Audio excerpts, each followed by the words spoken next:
yesterday. Good morning, guys. Thank you all very much for coming today, for having the interest. I want to thank first and foremost my Lord and Savior, because that's who got me through it. I want to thank President Trump.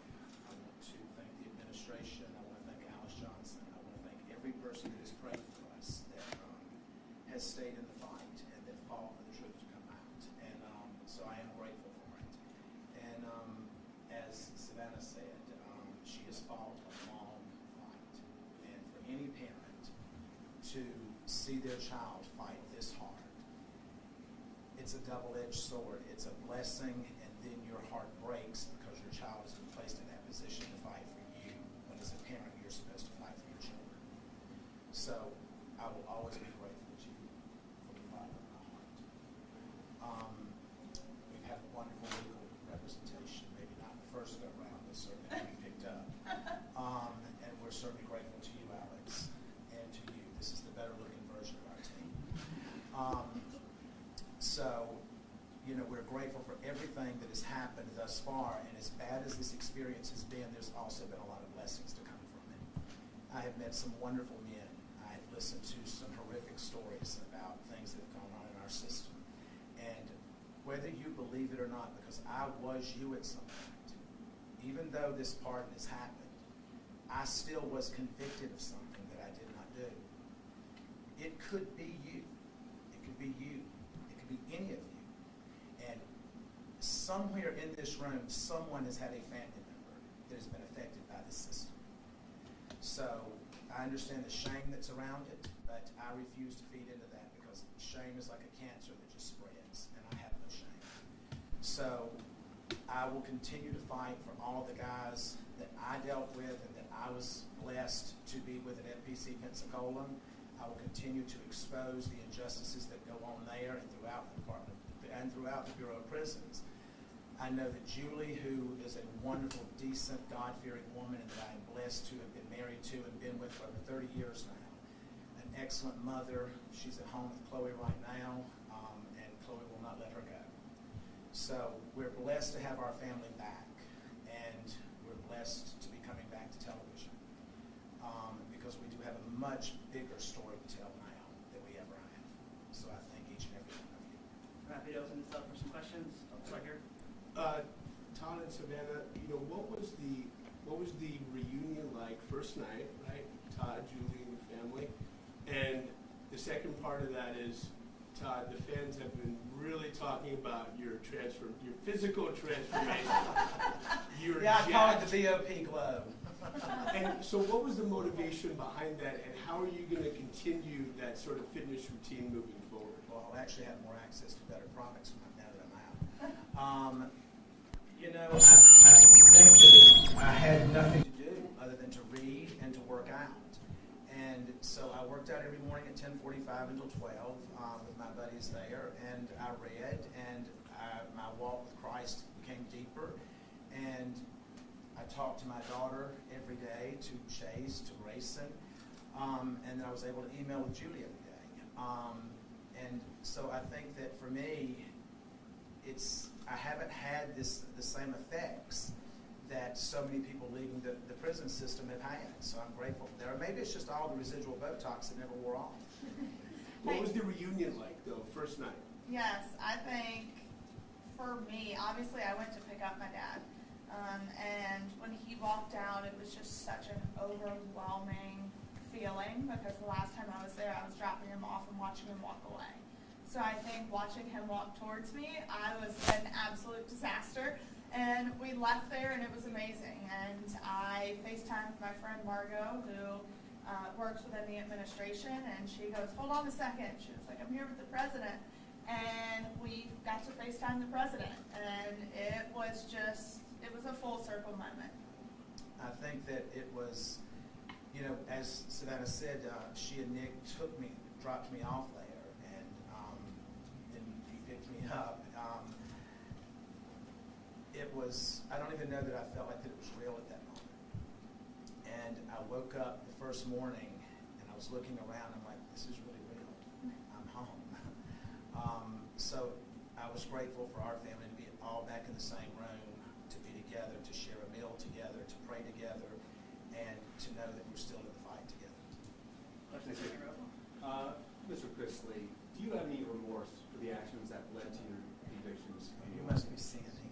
What? Do I have any remorse? I would have remorse if it was something that I did. Well, your wife did apologize last year in federal court. Well, That's- let me explain to you how that works, if you don't mind. Yeah.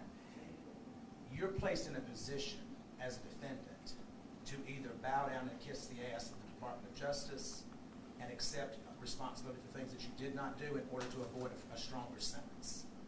And the corruption that went on in our case is going to continue to unfold, and Alex is going to continue to give each and every one of you the evidence that as it comes in. First, Next question. You haven't seen your wife in so long. Hearing her voice, seeing her, what was that like? It was overwhelming. It was overwhelming. Julie and I have been together for over 30 years, and she is my best friend. We have raised our children together. The grandchild is now my legal daughter, and we've had all the ups and downs. You know, we've gone through breast cancer together. We've gone through multiple medical procedures with her, and it was great to be home. No matter where that is, as long as she's there, it's home. got a question up here? Hey guys, well, welcome home, Todd. Thank you so You're much. welcome. I know this has been a big journey for you and for you, Savannah. What is one thing that happened behind the scenes that maybe you want the public to know and to understand? I think, obviously the biggest misconception right now is that I either paid for a pardon or slept for a pardon. That's something I- or that's the biggest misconception right now. And if people knew the countless hours and the money and the time that I spent going to DC, literally with not a meeting scheduled, and I just got on a plane and went and said I'm going to be in the right room at the right time and meet the right people. I fought hard and I was exhausted and I begged for meetings. There was nothing I was never too good to ask. And that's the thing is people think, oh, you're a celebrity, you're white, you have money, that we got an upper hand and we didn't. I had to fight and I was relentless and that's how it happened. Finally, people listened. So for me, that would be something that people just don't quite understand. I think for me, watching it all unfold and listening to what she said was coming up next, and just being consumed with pride while at the same time knowing that this is a long shot because so many people are told no. And being in the prison system, anyone that says that it's a fair shake, it's not. Because I dealt with young African American males in the prison that I was in that were not treated the same. They were denied programming. They were denied access to certain things. I was not denied that, but we know why I wasn't denied that. And so I think that is a much bigger picture that we all as a society as a whole need to look at, that we are one. And whether you're Republican, Democrat, or whatever, at the end of the day, when you're in that hospital, you don't care if it's a Democrat treating you or a Republican. Now, some of you may, but I want whoever's going to be the best person to do that. Yeah. Here, no, go here. Thank you. So there's no telling how many times Savannah's Instagram was refreshed yesterday with everyone looking for that glimpse of getting to see Todd. And then the first time we see you live on Instagram is in Nordstrom shopping. Can you talk about that? And then were you hesitant at all for that to be the first glimpse of you shopping at Well, we Nordstrom? thought through our security detail that we had beaten that and that we were good to go. And what we did not realize is that there was multiple outlets that were following us, but we had interference with the security team. And I don't know why it's that exciting to go watch me buy underwear. I mean, it's just not. But we went in to grab a few things because I have an event to go to tomorrow. And then we looked up and there's people in Nordstrom's coming and said, you need to understand that the press is here, the press is here. And so I'm like, they're just wanting this one first picture. And so I said, go live with it. And I said, and that stops them. And so that's what we did. Did it work? It did. We Hey. go down the front and the back, but What do you have to say to the people who say you were only pardoned because of your status? I understand it. I understand it. That's not something that you can look at and say, well, that had nothing to do with it. I don't know if it did or if it didn't, because I wasn't involved in the process. But what I can tell you is is that I believe in our President of the United States, and I believe in his commitment. When he created the First Step Act, that was to help incarcerated individuals. It was not adhered to by the Department of Justice. And the entire time during the Biden administration, it was not adhered to. So to hear him say that it is now going to be adhered to and Pam Bondi is going to make sure of that, literally since Pam Bondi has stepped in, now the Bureau of Prisons have been given a directive through a new director who I have such a huge amount of faith in, William Marshall, that he is going to make sure that the First Step Act is implemented, and these men and women are going to get the credit that they're supposed to be getting. They're going to get the training and the education that they're promised, and they're going to be given a right to go back to their families in a speedier way. So I do understand that, and if that's the case, I don't know how to address the fact that if it is the case, but I'm grateful to God for whatever reason it was that we were able to obtain it. Far in first. Hi, we know you've called the Nashville area home for a few years, having a home in Brentwood, Bellmead. What's your plans for potentially keeping the life here in Nashville and in the future? We do have future plans. Nashville will always hold a very special place in our heart. But we have other plans. Do you plan to stay here? We will probably always have a presence here. I don't know if we'll be here full time. Back row, please. But You. So after people have been incarcerated, a lot of times they say that isolation and that feeling almost of not being able to associate with family and friends is almost for them feeling like part of a death. And then having them come back is almost like a second chance. Now that you have all this new understanding, these experiences, really having that conversation with people in very different ways of life, how do you plan to use your platform and to share different messages if you do, now that you're continuing to have this TV show? This will always hold this. You can't go through what we've been through and walk away from it. I'm fortunate, so is Julie, that we never lost contact with our children. Julie and I emailed 10 times a day. And I think it's also important to understand that I was at a camp. It was the brokest child camp that you could go to. The accommodations were not great. But needless to say, was a camp. It was a former military base. So we had free access to walk, and we had a track and a weight pile, and we had things that we could do. But there are men there that after, I think statistically, after the first 2 years, people lose contact with their loved ones. And that I can't even imagine how that must feel, but at the same time, I think that we at this point, God has said, when you know better, you do better. And it's our job at this point to expose all of that and to try to make those men and women's lives better if we can. And that's what I plan to do. So let's take a step back and take a look forward. First of all, what were both of your first reactions to the part where you just shocked? And looking forward, tell us, your return to television, this docuseries. Can you tease what it will be like in nature, what the focus will be?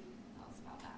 I mean, when I got the call, like I said, I was walking into the grocery store and I stopped in the parking lot. I was like, what do I do? I was like, okay, go back to my car. And so I sat in my car and had that phone conversation that's online with President Trump. And I was in such shock. I really didn't know what to say. I started crying. Grayson was with me and we're like, oh my God, it's happening. It's happening. And I really don't even remember driving home. Like, I was in such shock. And I then was able to talk to my parents and tell them what had happened, but it had already kind of spread like wildfire because President Trump's team posted the video and tagged it Trump Knows Best, which, I love. But it spread like wildfire, and when they called, they're like, is this really real? Oh my, it was so hard to believe that it was actually happening. I had a staff member that came to me and said, you've just been pardoned. And I just looked at him and he says, no, really, you've been pardoned, it's in the news. And so I walked up to call her and she said, it's true, it's true. So I remember walking back from the phone and just feeling numb, not really knowing. And then after about 10 minutes, all I could think about was the guys that I was leaving behind because I had made such wonderful relationships with those men. And when I left that day, there was only 317 men at our camp, but they were lined up shouting when I was walking out. And they were saying, don't leave, don't forget us, don't forget us. And my commitment is to them that I will never forget them. we had been filming, and we had just wrapped filming for all intents and purposes, and then we get the call that they had been pardoned, so we picked right back up, and we're excited because I think this new show is going to give, first off, it's going to give people a look into the trial and things that we went through, and we're going to set the record straight, put some documents out there. Alex is on there, but it comes full circle because we go back and then we get to the point where mom and dad are pardoned, and now we move forward with our lives. And I know for me personally, now I get to be a normal 27-year-old, almost 28. And so my goal, it's like we were talking last night, it's like I'm traveling to 30 countries by the time I turn 30. But going to DC is going to be, I will be there a lot more because now I hope to work with the Federal Bureau of Prisons and Billy Marshall and help them expose the corruption because he has vowed to hold people accountable if there has been abuse and corruption to occur. So I'm extremely excited for that, to work with some organizations, put bills in front of Congress, especially for women who are incarcerated. So that's kind of our goal, and then obviously they've already got all the offers rolling in, so it's going to make life so much easier. You'll see him on quite a few different shows, I have a feeling. So Can you one more confirm- question, and then I think we're... Can Todd confirm that you will be a part now of the second portion of the series? We are. Okay. Yep. We started filming literally the night that we got home. As soon as we got home. So I think with this new series, you will see the first time he and mom see each other for the first time.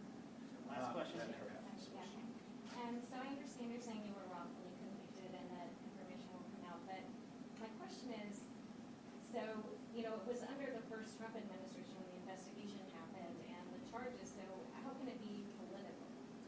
Well, if you will look at the individuals that prosecuted this case and that lied to the courts, and that these prosecutors are no longer with the U.S. Attorney's Office. Tommy Krepp left and is now at the FDIC. Annalise Peters, she is now with Meta. You don't go to Meta and give up a career as a prosecutor. That's not what you do. You don't go to the graveyard of the FDIC when you're trying to build a career as a defense attorney. So I also think it's very important to note that it took 7 years to issue a formal indictment. exactly. So the investigation was going on for almost a decade. And when you look at it, our judge was the youngest African-American female appointed by Obama. So she allowed so many things to come into trial with the Fourth Amendment violations, and magistrate judge ruled that all the evidence must be thrown out because it was obtained illegally. So we don't know if stuff was planted. Mark Braddock was involved. He got full immunity from the government. So the whole trial was just messy and tainted. And when the magistrate judge ruled that evidence was not allowed in, the Obama-appointed judge said, nope, I don't care. We're allowing it all in. And with an email that said, we need to catch a big fish. And the response was, well, Todd Chris is the biggest fish in Atlanta. And I think it's also important to note that the Office of Inspector General ruled in our favor in their documents, that in their investigation, that stated, we agree that the Chrisleys were unfairly targeted. We substantiate... Due to their celebrity status. Yes, we substantiate the Chrisley's claims that they were unfairly targeted. So at the end of the day, I will sit and say, as his daughter, I believe in law and order. If I believe that my parents did exactly what they were accused of doing, then yes, you have a consequence for it. Do I think the consequence should have been 12 years? No, I do not. That's not even a fair sentence if it was true. But I know in my heart of hearts it was not true. I caught these prosecutors in so much misconduct, speaking to the judge, having ex parte communications. And this is in writing. it is in writing. Alex exposed the emails. So I think at the end of the day, if you want a conviction, then have a clean conviction. And to go back to your question about it being a Trump administration, it was a Biden administration that the OIG issued the report under that said that we were targeted.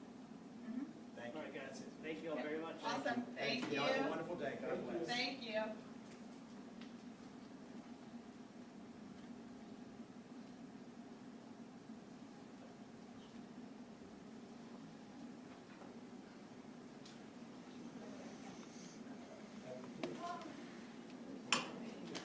Thank y'all for coming. If you guys need anything, I can give you a card or my email, phone number, whatever y'all need.